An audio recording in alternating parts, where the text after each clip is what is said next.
Meu nome é Osmar e vou contar para vocês uma história assustadora.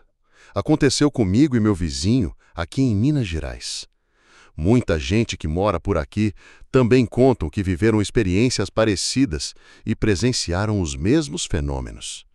Depois daquele dia, eu nunca mais saí no quintal para ver por que as galinhas estavam agitadas no galinheiro. Aconselho mesmo se você mora em sítio. É comum na região em que moro as pessoas terem a casa na cidade e a roça não muito longe da cidade, nas imediações. Um pedaço de terra, seja de parentes, arrendado ou próprio, para plantar. Aquele dia já amanheceu estranho. Estava muito nublado e escuro, parecia noite. No finalzinho da tarde, por volta das 18h30, já havia escurecido. Um mau tempo repentino havia se formado e fortes trovoadas e relâmpagos assustadores cortavam o céu. Era meados de 2014 e a cidade era Pedra Azul, no estado de Minas Gerais, conhecida como a Princesinha do Sertão, e onde moro até hoje, uma das mais importantes do Vale do Jequitinhonha. Eu sempre morei perto da igreja, no centro. De lá de casa, o sino bate mais forte e mais alto. Mas eu e Dulce, minha esposa, já estamos mais do que acostumados. Apesar do dia nublado, não parecia que ia chover.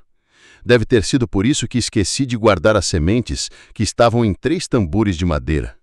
Achava que tinha tampado, mas, por mais que esforçasse, não conseguia me lembrar. Da casa até a roça eram uns 30 minutos de Jerico, um velho trator pequeno que usávamos para arar a terra e que também era nosso único meio de transporte, além da carroça e do cavalo. Saí até a porta da frente de casa e dei uma boa olhada em direção ao Parque Estadual, onde fica a montanha que dá nome à cidade, Montanha Pedra Azul. A noite estava muito escura e ela estava totalmente invisível. Sua cor cinzenta se confundia com a escuridão, por isso era impossível ver. Dulce, tô indo lá na roça tampar os tambores de sementes direito. Falei com minha esposa, subi no trator, girei a chave e pegou de primeira, como sempre acontecia. Era um veículo muito bom. Comecei a subir a rua da igreja, passando pelo centro da cidade. As ruas estavam vazias e bastante silenciosas aquela noite. Nem uma alma viva sequer. Como falávamos por ali, não demorou muito e eu já estava nos pés da montanha. Estava ficando encharcado porque o Jerico tinha uma cabine, mas era aberta nas laterais. À medida que circulava pela cidade, iluminada pelas luzes nos postes, fui me direcionando para fora rumo à saída. E a iluminação não durou muito. Acabaram-se os postes e junto com eles as luzes. As casas foram ficando para trás, até nem dava mais para ver a cidade. Enquanto andava, eu contemplava a escuridão das nuvens. Sempre fazia esse percurso, mas geralmente de dia, e nunca com um tempo ruim. Mas nunca tive muito medo de nada. Também não acreditava em coisas sobrenaturais. Achava idiotice quando alguém falava que tinha visto luzes na montanha ou algo do tipo. Depois de uns minutos dirigindo no escuro, eu já estava bem no pé da montanha Pedra Azul. Não dava para ver quase nada.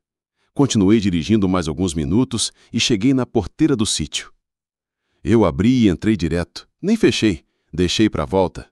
Parei em frente à sede, que era um galpão não muito grande, onde guardávamos as espigas de milho e alguns sacos de feijão. Desliguei o trator e pulei.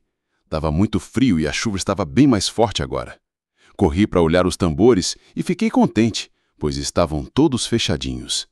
Tinha um rapaz que ajudava a gente de dia. Pelo visto, ele andou reforçando tudo com sacos de plástico. Pensei em aproveitar e dar uma olhada no galinheiro, que ficava a uns 20 metros, numa trilha do lado direito do casarão. Vesti uma capa que estava numa estaca, liguei uma lanterna bem potente que eu tinha levado e fui até o galinheiro. Chegando lá, achei algo estranho. Estava um frio de gelar a espinha e um breu total. Notei que estava tudo muito silencioso. Elas sempre faziam algum barulho ou acusavam a chegada de alguém, mas dessa vez nada. Só o silêncio. Apontei a lanterna para o galinheiro e vi que a lona preta que usávamos para cobrir o puleiro estava toda rasgada. Eu caminhava no escuro sem conseguir ver muito bem, até que bati a ponta do pé em algo fofo no chão. Isso foi bem no momento que um forte relâmpago iluminou tudo com um forte clarão. E foi aí que eu vi. Tinha galinhas mortas para todo lado. Primeiro vi uma carijó. Comecei a apontar a lanterna e várias outras foram aparecendo, todas mortas. Estavam despedaçadas, tinham sido todas mutiladas, não sobrara nenhuma. Muitas tinham perdido a cabeça, literalmente falando, e outras estavam só a metade. O puleiro tinha sido dizimado. Eu estava ali verificando tudo, mas não estava nem sentindo o chão mais, pois temia por não saber o que estava acontecendo de verdade. Naquela altura, já tinha percebido que as aves estavam sob ataque. Mas que tipo de animal poderia ter feito aquilo? Voltei correndo até o trator e fui chamar meu vizinho de frente para pedir ajuda. Passei pelo portão, mata-burro, e num instante já estava na porta dele. Buzinei e gritei pelo seu nome. Fala, Quinca! Tá em casa? Quinca era o nome do meu vizinho de sítio. Chamei por ele e apertei a buzina ao mesmo tempo. Ele saiu assustado. Fala, Osmar! Respondeu ele, saindo e vestindo um paletó. O que foi, homem de Deus? O seu Quinca ficou assustado, pois viu que eu estava apavorado também. Expliquei para ele toda a situação. O galinheiro, os animais mortos, contei tudo. Ele subiu no trator e voltamos para a sede.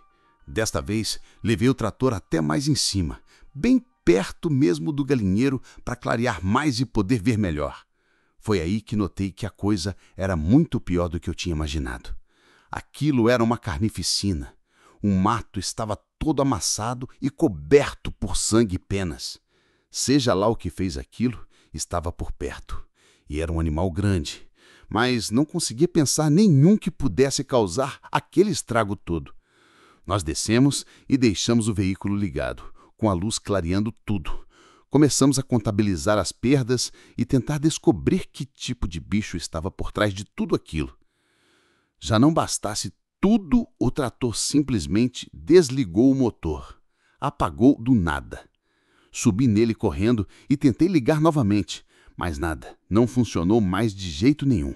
Ele era bom de funcionamento, mas eu batia a chave, apertava o botão e nada. Pegava, mas não segurava. Fiquei tentando umas tempos até que desisti.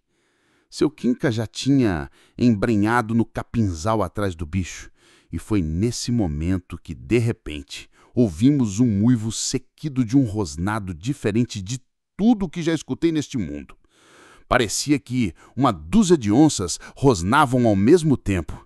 E, neste mesmo tempo, o vendaval começou do nada. A ventania era tão forte que entortava os pés de mandioca, chegando até a quebrá-los. Eles estavam sendo partidos ao meio, tamanha força do vendaval. Eu peguei um facão e também a entrei mato adentro. Foi aí que ouvi o Quinca gritando. Deus do céu! Osmar, corre aqui! Traz a espingarda! Saí tropeçando no mandiocal, seguindo a voz dele, até que eu avistei fazendo sinal de silêncio para mim com uma das mãos e apontando algo com a outra. Ele tampou minha boca e sussurrou. Shhh! Não fala nada. Olha ali. Apontou para o matagal alto que tinha um pouco à frente. Ele disse isso com uma das mãos no meu ombro e apontando para uma figura estranha. De início pareceu a cabeça de um rato gigante ou um porco, não sei bem. Seu corpo era igual de um enorme cachorro gigantesco e com pelos curtos. E as patas eram de cabra. Aquilo parecia algo maligno, pensei na hora. Era quase da altura de um cavalo aquilo. Uma verdadeira aberração na escuridão. O bicho estava todo gosmento, parecia ferido e cheirava muito mal. Era uma espécie de líquido parecido com o gel que saía da sua boca em grande quantidade e também cobria seus poucos e falhos pelos das costas. Aquela substância estava por todo o seu corpo e refletia na luz quando relampeava. Estava de costas para nós. Às vezes se virava um pouco de lado e dava para ver melhor. Ele devorava a cabeça de um grande animal, talvez um porco ou um outro bicho do sítio. Dali por diante eu conheci o medo. Só pensava em correr, mas minhas pernas tremiam. Eu não conseguia entender com o que estávamos lidando naquele momento. Não era como um lobo, raposa ou onça.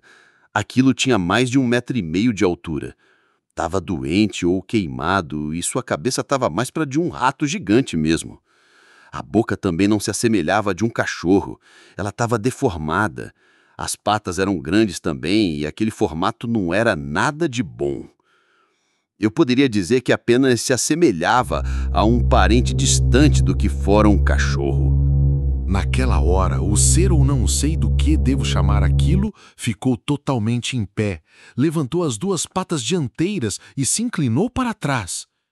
Ele soltou um uivo dilacerado tão alto e grave, seguido de um rosnado que lembrava uma onça ou felino selvagem.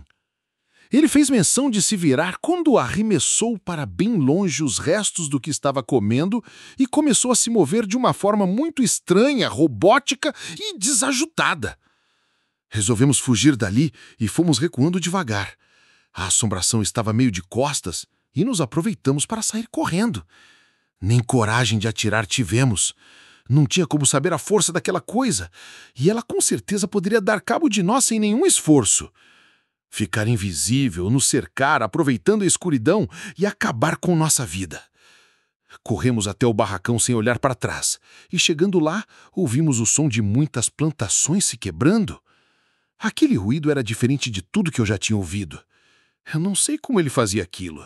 E o cheiro de pé de mandioca triturado e folhas moídas se misturavam ao de amoníaco, o que tomava conta de todo lugar. E falando em odor, eu nunca vi algo feder daquela forma. Parecia produto químico, tudo misturado. Passou alguns instantes e a aberração partiu em disparada mata dentro, arrastando tudo pelo seu caminho. Vi latido de cachorros e uivos ao longe, e até tiros de espingarda ressoaram naquela escura e inédita noite. Ainda estávamos atônitos, mas parei para pensar sobre a sorte que tivemos por não termos sido notados por aquela coisa. Seria nosso fim. Passou perto.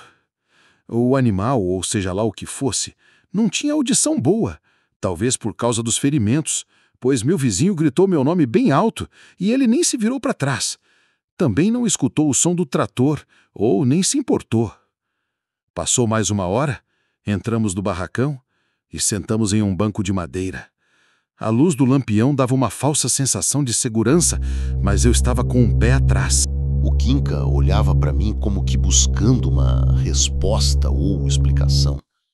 Eu devolvi o olhar, mas a única certeza era que dali por diante nada mais seria como antes. Foi aí que ele me disse: Osmar, meus pais eram meio índios. Eles me contavam uma história de uma assombração conhecida na região como bicho da Pedra Azul, bicho da Carneira, bicho da Fortaleza e até lobisomem do Jequitinhonha. Chamavam aquilo de todos esses nomes. Era uma criatura famosa na cultura popular do norte de Minas. Conta-se que um monstro, cuja forma é descrita como um repilante cachorrão, era um antigo morador da cidade chamado Joaquim Antunes de Oliveira e que morreu por volta do século XIX.